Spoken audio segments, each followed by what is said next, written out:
It appears the VA is giving me a hard time about those disability benefits for a radiation claim from 1983 on the USS Reid FFG 30. I am a little bit disappointed. They said he didn't have proof of it, considering I told them where I had the tumors exacted and where the current third testicle is growing and other evidence of horrific nature. However, I have suddenly remembered in the past few days, since my memory came back in 2014, that we had 4 men killed on the USS Reid FFG 30, also known as the Dier Fag WW in my nomenclature. Those 4 men that were killed were of lower rank. They were all killed at once in a car wreck on the north abutment of the St. Vincent Thomas Bridge off of Terminal Island going to San Pedro. If you take the first exit off the bridge, that is where they were allegedly killed. I tested this scenario later on. I was a quartermaster at the time on the ship. The ship was about to be launched, and we were actually sleeping over on San Pedro near the Todd shipyard at that time, which was right at the harbor. And I tested the situation. I had a 1972 mellow yellow, let me see, what was that, Buick Skylark. I had an assistant with me, or actually a new guy on the ship. His name was Hill. He was a quartermaster. I had him ride with me during the test. I hit it at pretty much full speed and could not get my car to flip. And I also noticed that the wall was actually cement, so you would kind of bounce off of it like you would at Indy 500. It wasn't one of those where you'd be slammed into poles. It did not make sense. On a subsequent voyage across the bridge, when I was stopping to pay the toll on St. Vincent Thomas Bridge, an attendant told me to slow down, that they caught me on my camera speeding, and that he knew what I was doing. He saw I was running a test about those boys being killed. The attendant on the bridge told me they did not hear a wreck, they only found the bodies, which made me suspicious also. It just did not make sense. So I didn't really say anything about it. I mentioned it to the captain, and he said he didn't say much.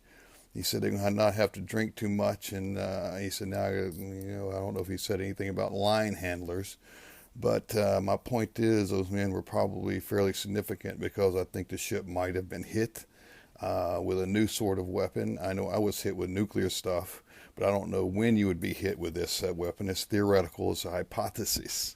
And it's a hypothesis based on the death of those 4 men. I was actually asked about one of those men at one time, about one of the men who'd been killed.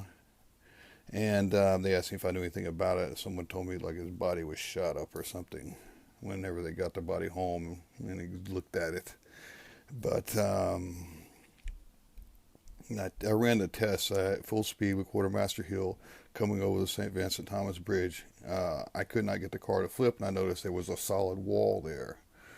And during a subsequent voyage, 1 week before the nuclear voyage, or sometime around that time, we were getting fuel at sea. Maybe it was during the nuclear voyage. We were getting fuel at sea. A fueling vessel pulled up to our port.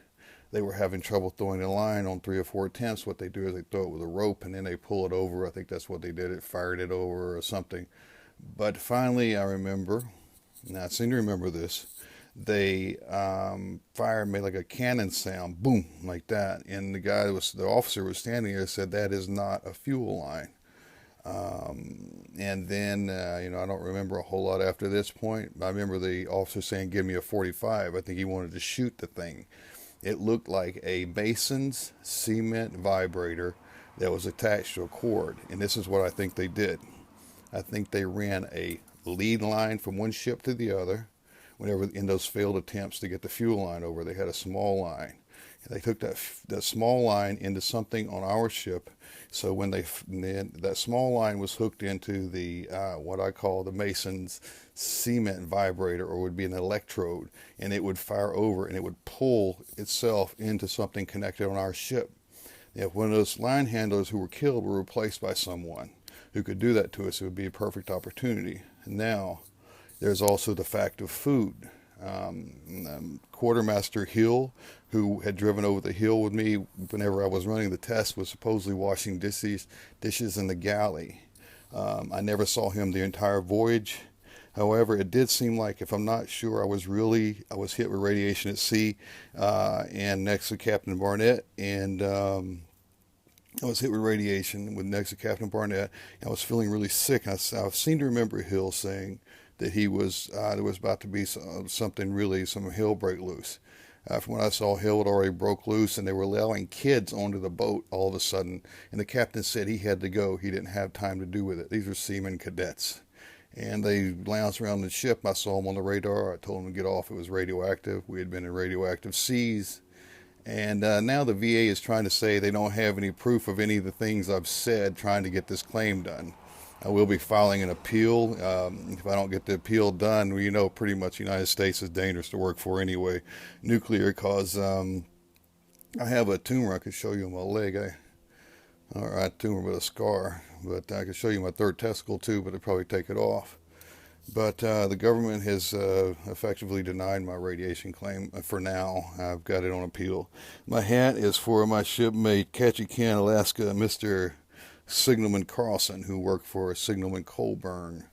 Carlson became very ill after one of those voyages, or after some time in his life. I believe being behind the bridge was very bad for you, but due to radar, it shoots through the central nervous system and can create what I would believe MS symptoms, multiple sclerosis. I also think you can get MS symptoms by simply living to the north, due to the many powerful tools they use up there, particularly in aerospace and in weather, and no telling what else. You've also got a lot of big nations butting heads, or did, in that region. This is Signalman Carlson, Ketchikan, Alaska. He's had MS for years. He's been in a wheelchair. As far as me getting my claim from the VA, I might not have to worry about it much longer, because if I'm starting to develop cancer, there's not going to be anybody cutting on me anywhere. Guys said they cut out your testicle. Hell, I've already had a large tumor cut out of my leg. I got the radiation in my leg. There's no sense to cut out a testicle, or what appears to be a testicle, but it's just radiation. The effects of it screws everything up. Let me see here. Oh yeah, but anyway, about the electrode. If you fire an electrode over like that, and if it should hit the ship, and they pull it in, and I remember whenever we were actually turning our ship to be able to get lined up with the ship coming to our port side to get the fuel, I remember an officer saying, "Sir, I don't know if we should take this heading. There is a Soviet vessel behind us." The captain didn't say anything. He just kind of smiled and stared out, and I don't know, maybe he said British, I don't know. But he just didn't worry about it. And then we had pulled up next to the vessel, and they fired the lead over from the refueling vessel, which turned out to be possibly something that would resemble some of Tesla's coil work. I don't know, it's just a theory, but I was hit with radiation at sea. Now they're trying to deny my claim. What do you do in a situation like that? The best thing you can do is stay away from the military. Those people, the government's probably been taken over. It looks like we had lost the war, because they did not even send me for treatment, and we did not even have doctors on the vessel. And you look at the situation as it is, and for me being out there on the bridge wing with Captain Barnett out there at my side, and he jumped back and I was hit. They're trying to deny it. Anyway. Never work for the government at all, is my sentiment, especially the military. Banking industry, there was a situation where I went to work with the FDIC, and in 1999,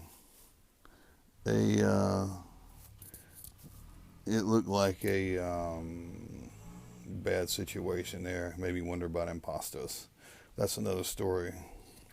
Beware of the radiation. Also about those 4 men, I think they were murdered. And I think they replaced those men on our boat. Quick replacement. The ship was just about to be launched. And then we went into that radiation stuff. It was right after the Falkland Islands War and the beginning of, or the heating up of the Cold War in the Pacific. This is Kirk Brown, St. Rambone, also known as quartermaster, one time long ago. Mobile Audit Club, my website. Let me see. I can do guest appearances and speeches for you also for free, for the price of a room and food. What do you need? Look out for the radiation in the seafood. They didn't report that. We had several nuclear blasts in the Pacific that year in 1983. The government never mentioned anything. Did they shave off our frontal lobes? Psychops. Read about it. CIA fact book, 1983, Psychops. Do a search for it. You might be able to find it, Jack. Sweet. And meat.